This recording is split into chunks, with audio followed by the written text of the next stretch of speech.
नमस्कार। इलेक्ट्रोस्टैटिक्स के 12वें video lecture में आप सभी लोगों का स्वागत है। आज के वीडियो लेक्चर में हम लोग इलेक्ट्रिक डायपोल के कारण इक्वेटोरियल प्लेन पर इलेक्ट्रिक फील्ड का एक्सप्रेशन निकालेंगे।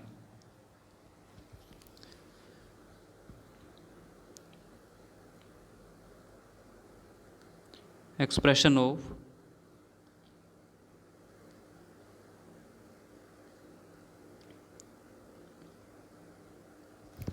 Electric field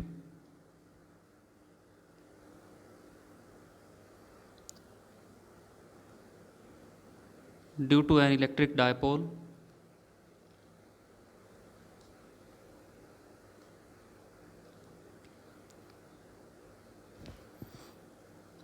at equatorial plane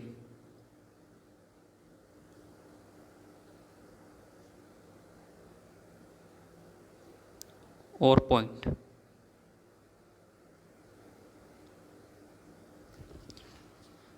तो जैसा कि पिछले वीडियो लेक्चर में मैंने आपको बताया था कि इलेक्ट्रिक डायपोल के अंदर दो चार्जेस होते हैं, एक प्लस का और दूसरा माइनस का, और दोनों का मैग्नीट्यूड सेम। इस इलेक्ट्रिक डायपोल के सेंटर से पास होने वाला जो परपेंडिकुलर एक्सिस होता है उसको बोलते हैं इक्वेटोरियल। और लेट अस सपोज दैट इस इक्वेटोरियल पर यहाँ पर एक पॉइंट है P। इस पॉइंट P पर अपने को इलेक्ट्रिक फील्ड की वैल्यू फाइंड आउट करनी है। तो आप लोग इस पॉइंट P को पॉजिटिव और नेगेटिव चार्ज से मिलाएं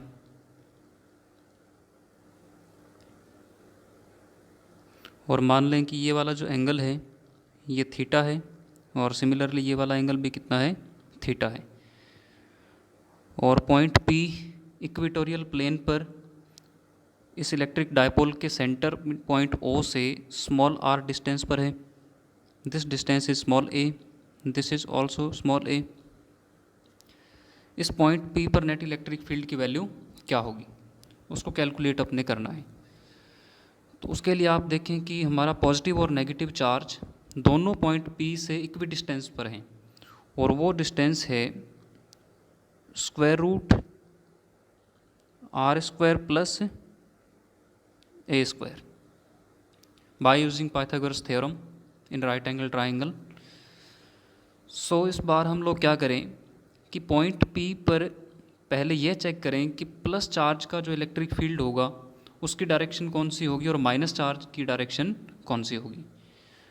उसके लिए मैं इस पॉजिटिव चार्ज को पॉइंट A और नेगेटिव चार्ज को पॉइंट B कंसिडर कर लेता हूँ।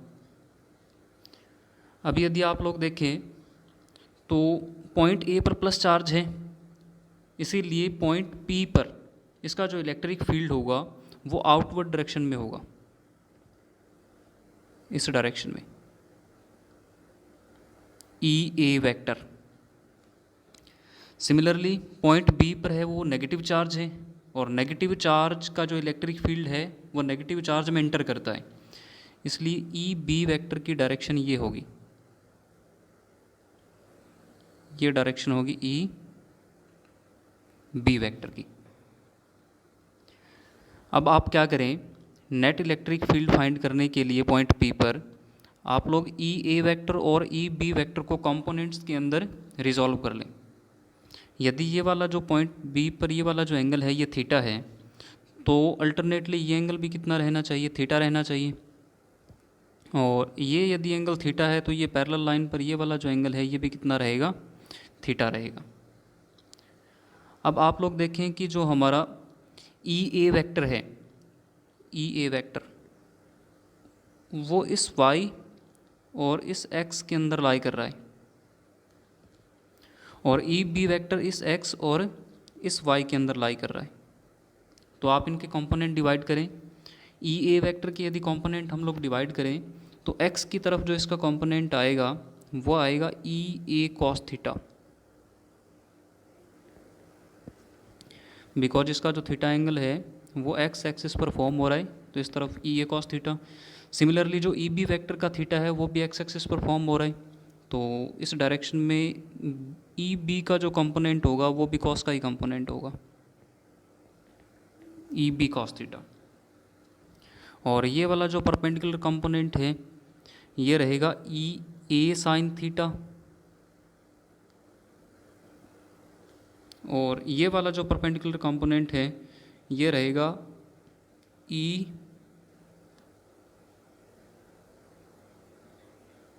B sine theta.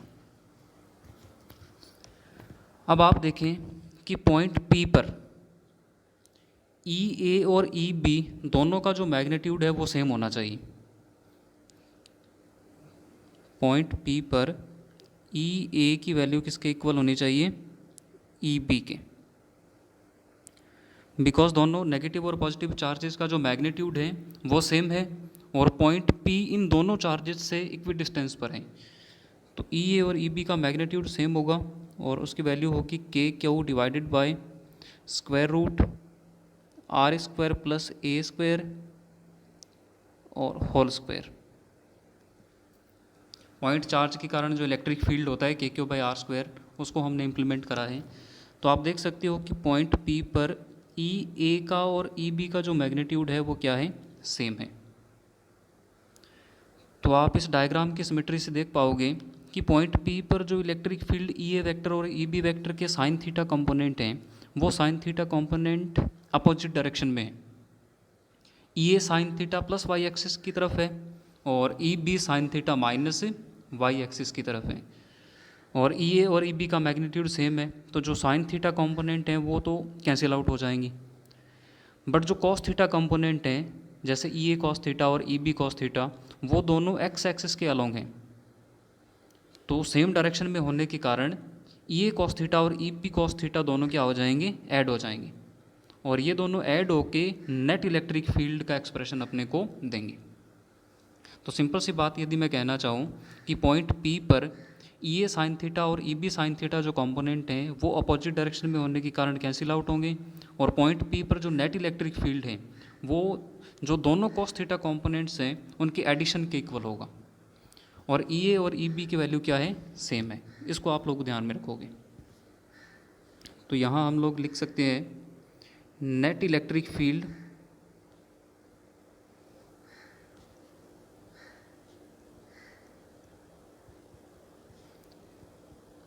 Eight point P. अभी बताया कि जो नेट इलेक्ट्रिक फील्ड होगा इक्वेटोरियल प्लेन पर है, तो इसलिए इसको ई क्यू सिंबल देते हैं। ये इक्वल होगा किसके? दोनों कॉस थीटा कंपोनेंट्स के एडिशन के, E A cos theta plus E B cos theta. Add हमने क्यों किया? क्योंकि दोनों कॉस थीटा कंपोनेंट हैं वो सेम डायरेक्शन में है, एक्स डायरेक्शन में है, इसलिए दोनों को क्या कर दिया हमने? ऐड कर दिया। ई ए और ई बी का मैग्नीट्यूड सेम है, तो इस एक्सप्रेशन को हम रिड्यूस करके ये लिख पाएंगे 2EA कॉस थीटा। ई ए की वैल्यू पुट कर दें 2KQ divided by R square plus A square और कॉस थीटा। इसको अगेन सॉल्व करोगे तो 2KQ divided by R square plus A square, और कॉस थीटा की वैल्यू यदि आप लोग पुट करो तो कोई सा भी राइट एंगल ट्राइंगल देख लें, चाहे ये वाला ट्राइंगल देख लें चाहे इधर साइड वाला, इसमें से कॉस थीटा निकालोगे तो कॉस थीटा आएगा बेस अपॉन हाइपोटेनियस। बेस है ए, एक राइट एंगल ट्राइंगल का, और हाइपोटेनियस की वैल्यू कितनी है? Root R square plus A square. तो कॉस थीटा की वैल्यू रहेगी A divide root R square plus A square. इसको सॉल्व करें तो net electric field at equatorial plane equal to K Q into 2A divided by R square plus A square की power half और 1 ऐड होकर के power कितनी बनी? R square plus A square की पावर 3/2। और आप लोग जानते हो कि Q इंटू 2A इसको हम लोग डायपोल मोमेंट बोलते हैं इलेक्ट्रिक डायपोल के लिए, तो जब ये रिज़ल्ट आप इसमें इम्प्लीमेंट करोगे तो इक्वेटोरियल प्लेन पर जो इलेक्ट्रिक फील्ड है उसकी वैल्यू मिलेगी KP divided by R² plus A² power 3/2। ये एक्सप्रेशन मिला। जैसा कि आप लोगों को पता है कि जो ये वाली A डिस्टेंस होती है, A डिस्टेंस ये R की कंपैरिजन में काफ़ी कम हो सकती है। तो इन स्पेशल केस यदि हम लोग R की कंपैरिजन में A को नेगलेक्ट कर दें तो ये वाला जो हमारा फॉर्मूला है ये एक स्टैंडर्ड फॉर्म में आ जाएगा, equatorial electric field equal to KP/R³। KP/R³। अब यदि आप इसकी वेक्टर फॉर्म लिखना चाहो तो वेक्टर फॉर्म के लिए आप लोगों को क्या करना पड़ेगा,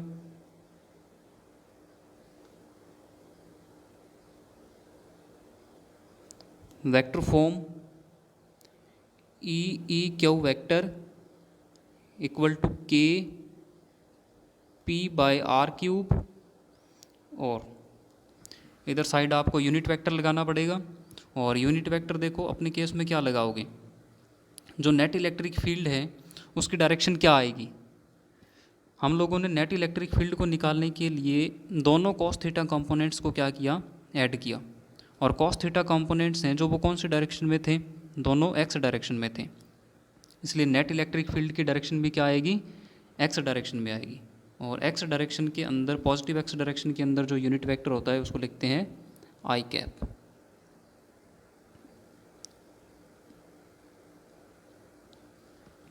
और वेक्टर फॉर्म से हमें एक बात और पता चली कि इस डायग्राम के अकॉर्डिंग नेट इलेक्ट्रिक फील्ड तो है प्लस एक्स डायरेक्शन में, और जो हमारा डायपोल मोमेंट है P वेक्टर उसकी डायरेक्शन होती है negative charge to positive charge, तो वो होगा -I कैप डायरेक्शन में।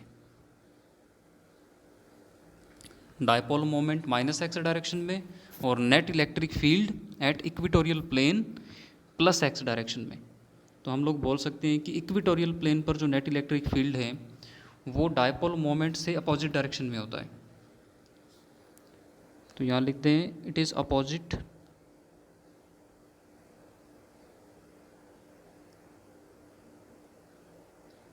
To the direction, it is opposite to the direction of dipole moment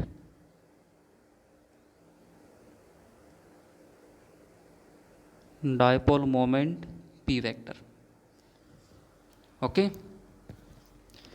तो ये इसका एक्सप्रेशन था, स्टैंडर्ड एक्सप्रेशन, कि डायपोल के कारण इक्वेटोरियल प्लेन पर इलेक्ट्रिक फील्ड इंटेंसिटी कितनी होती है। उसकी वैल्यू लिखी हमने KP divided by R³, vector form लिख दी। और वेक्टर फॉर्म से हमें एक इंफॉर्मेशन मिली, और क्या इंफॉर्मेशन मिली कि जो नेट इलेक्ट्रिक फील्ड होगा इक्वेटोरियल प्लेन पर उसकी direction dipole moment P vector से ही अपोजिट होगी। और यदि आप लोग देखो इस एक्सप्रेशन को तो हम E का रिलेशन R के साथ लिख सकते हैं। और कैसा रिलेशन है, electric field, net electric field distance के साथ साथ डिक्रीज हो रहा है और R⁻³ पैटर्न से डिक्रीज हो रहा है। तो यदि हम लोग इसके लिए E वर्सेस R ग्राफ बनाएं, E वर्सेस R ग्राफ, तो वो ऐसा मिलना चाहिए, इधर साइड R को रखें, इधर साइड E को रखें और R पावर से इसको डिक्रीज करवा दें, बिकॉज R⁻³ के इन्वर्सली प्रोपोर्शनल है इलेक्ट्रिक फील्ड। तो जैसे जैसे डिस्टेंस बढ़ेगी, इक्वेटोरियल पॉइंट से डिस्टेंस बढ़ेगी, वैसे वैसे हम लोग इलेक्ट्रिक फील्ड की वैल्यू को डिक्रीज होता हुआ पाएंगे। ठीक है, R देखो कौन सा था, R ये था इलेक्ट्रिक डायपोल का जो ये मिड पॉइंट था O, इस मिड पॉइंट से इक्वेटोरियल प्लेन पर ये पॉइंट P था R डिस्टेंस पर। तो जैसे जैसे ये R डिस्टेंस को बढ़ाओगे वैसे वैसे इलेक्ट्रिक फील्ड R⁻³ के पैटर्न से क्या होगा, डिक्रीज होगा। ओके, तो ये इसका बना ग्राफ। नेक्स्ट वीडियो लेक्चर में हम लोग सीखेंगे कि यदि कोई electric dipole uniform electric field में पड़ा हो तो उसका करेक्टरिस्टिक क्या होता है, उसकी मोशन क्या होती है, कौन से टाइप की मोशन होती है, और उस टाइप की मोशन से क्या क्या इंपॉर्टेंट रिजल्ट निकलते हैं, उनको अपने कैप्चर करने का ट्राई करेंगे। Okay, thanks.